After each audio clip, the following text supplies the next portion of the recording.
Hello बच्चों, कैसे हो। Welcome to my channel chemistry hub और मैं हूं तुम्हारी केमिस्ट्री टीचर नीलम जैन। आज एक बहुत यूनिक सा टॉपिक उठा रहे हैं बेटा, और वो है एक्वा रीजिया, जो तुम्हें अपनी लाइफ में वैसे भी पता होना चाहिए। ये एक ऐसा सोल्यूशन बनाया है दो एसिड्स को मिक्स करके, जिसमें नोबल गैस जो नोबल मेटल्स होती हैं, गोल्ड प्लाटिनम, वो भी डिजॉल्व हो जाती है बेटा। जबकि हम लोग तो देखो जेवर पहनते हैं, सभी गोल्ड के ऑर्नामेंट्स पहने होते हैं, तो कभी हम लोग पानी में हाथ डालते हैं तो ख़त्म थोड़ा ना हो जाते हैं, वो डिजॉल्व ही नहीं होते। तभी उनको नोबल मेटल बोली जाती है, क्योंकि ये रिएक्शन ही नहीं करती। गोल्ड और प्लैटिनम कभी भी किसी भी ऑक्सीजन से, क्लोरीन से या किसी इस तरह की कोई भी चीज़ से रिएक्शन नहीं करती। पर जब एक मिक्सचर क्रिएट कर लिया ना, जिसका नाम है एक्वा रीजिया, उसके अंदर क्या क्या डाला बेटा। उसमें 3 पार्ट्स हमने डाले HCl कंसनट्रेटेड के, और 1 पार्ट डाला कंसनट्रेटेड HNO3 का। इस तरह दिमाग में रखो कि 3 बॉटल्स भर के हमने डाली कंसनट्रेटेड HCl की, 1 बॉटल भर के हमने डाली कंसनट्रेटेड HNO3 की। तो एक्वा रीजिया जो हमने टॉपिक किया, इसमें ये है क्या, it is a mixture of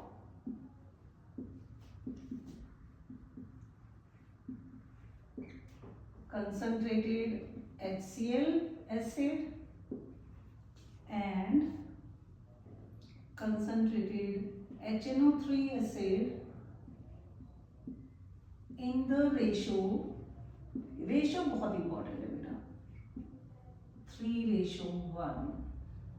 मतलब HCl की जो ये कंसनट्रेटेड HCl है वो 3 पार्ट होंगे, और HNO3 का एसिड ये भी कंसनट्रेटेड है, इसका 1 पार्ट होगा।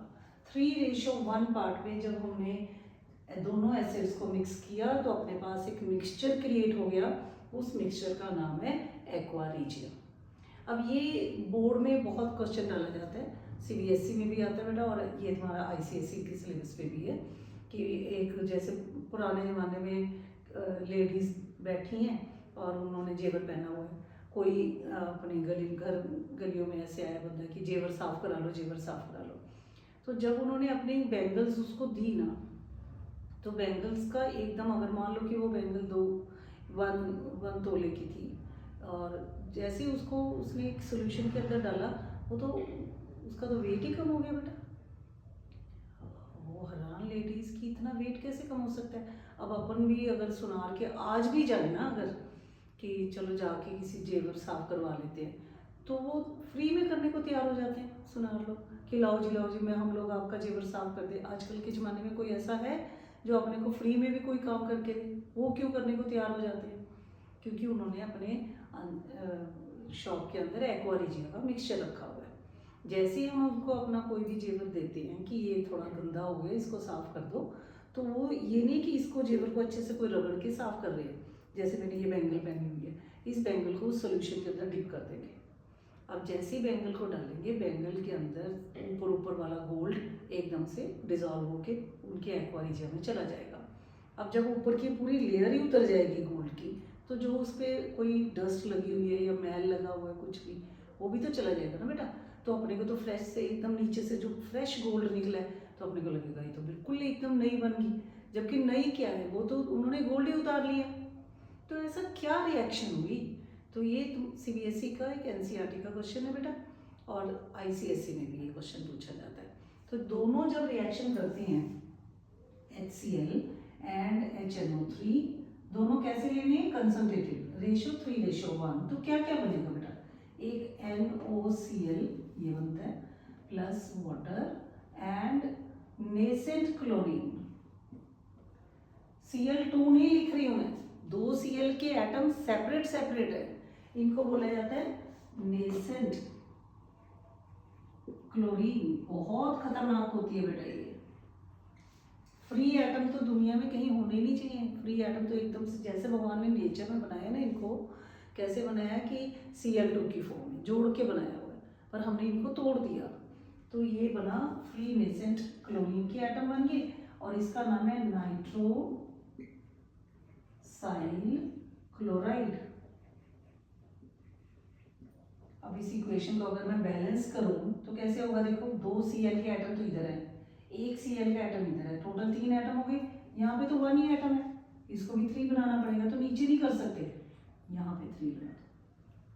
ठीक है, एक चीज कर दी हमने, Cl को बैलेंस कर दिया। अब उसके बाद N चेक करो, N इधर 1 है, इस साइड N 1 ही है, ठीक हो गया। ऑक्सीजन चेक करते हैं, 3 है, यहाँ कितनी है ऑक्सीजन, 1 एंड 2। ओके, तो इसके आगे अपने को 2 लगाना पड़ेगा, तो ये 2 एटम यहाँ से ऑक्सीजन के हो गए, एक इधर हो गया, 3 हो गए, ऑक्सीजन बैलेंस होगी। अब हाइड्रोजन चेक करते हैं, 3 हाइड्रोजन बेटा यहाँ से है, एक इधर है, तो टोटल 4 हाइड्रोजन है यहाँ, और यहाँ पे 2 2 जा 4, तो ये अपनी इक्वेशन होगी पूरी बैलेंस। अब जो ये क्लोरीन का एटम बने ना, फ्री एटम, इन्होंने रिएक्शन करनी है बेसिकली। मान लो कि मेरे पास गोल्ड है, गोल्ड की वैलेंसी कितनी होती है, 3, प्लस ये फ्री क्लोरीन एटम से रिएक्शन करेगा और ये एक सॉल्युबल कंपाउंड बना देगा AuCl3, it is soluble in water. वो जो पानी का सोल्यूशन एक्वा रिजिया वगैरह ले रखे ना, उसी के अंदर डिजॉल्व हो जाएगा ये सारा का सारा गोल्ड। और अगर तुमने प्लैटिनम से किया, प्लैटिनम की वैलेंसी होती है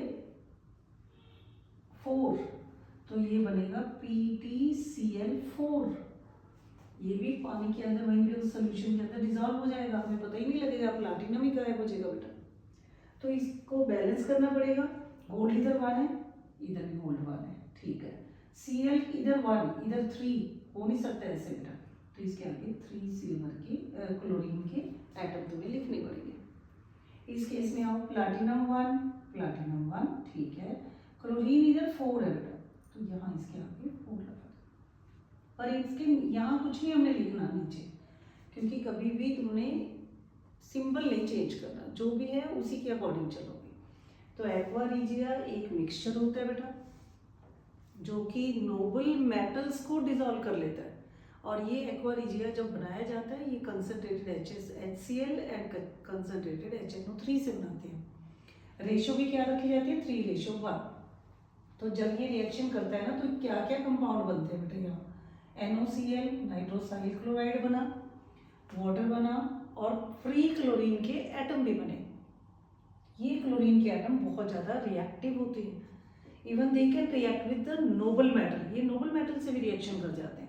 अब 2 नोबल मेटल हमारे सिलेबस में है, गोल्ड जिसमें 3 क्लोरीन एटम जुड़ जाएंगे, तो ये AuCl3 का सोल्यूशन बन के गोल्ड पान लिक्विड में चला जाएगा। प्लैटिनम है तो वो 4 क्लोरीन के एटम जुड़ेंगे, तो भी वो सोल्यूशन के अंदर डिसॉल्व हो जाएगा। NCERT में ये रिएक्शंस नहीं है, तो NCERT वाले बच्चे सिर्फ इतना पोर्शन याद करो, और इतना पता होना चाहिए कि गोल्ड और प्लैटिनम को ये डिसॉल्व कर देता है। पर जो ICSE सिलेबस वाले बच्चे हैं, उनके सिलेबस में ये रिएक्शंस भी है, उन्होंने ये रिएक्शन भी अच्छे से याद करनी है। तो इस टॉपिक को अच्छे से पढ़ो, समझो, अगर कोई भी डिफिकल्टी आए तो कमेंट बॉक्स में लिखना बेटा। जैसा भी तुम्हें वीडियो लगता है, अच्छा लगता है, नहीं पसंद आया, जरूर कमेंट लिखा करो, ताकि मुझे भी कुछ और इम्प्रूव करने का मौका मिले, ठीक है। तो जितना ज़्यादा से ज़्यादा वीडियो को शेयर कर सकते हो, सब्सक्राइब करो, तो मुझे अच्छा लगेगा। Thank you.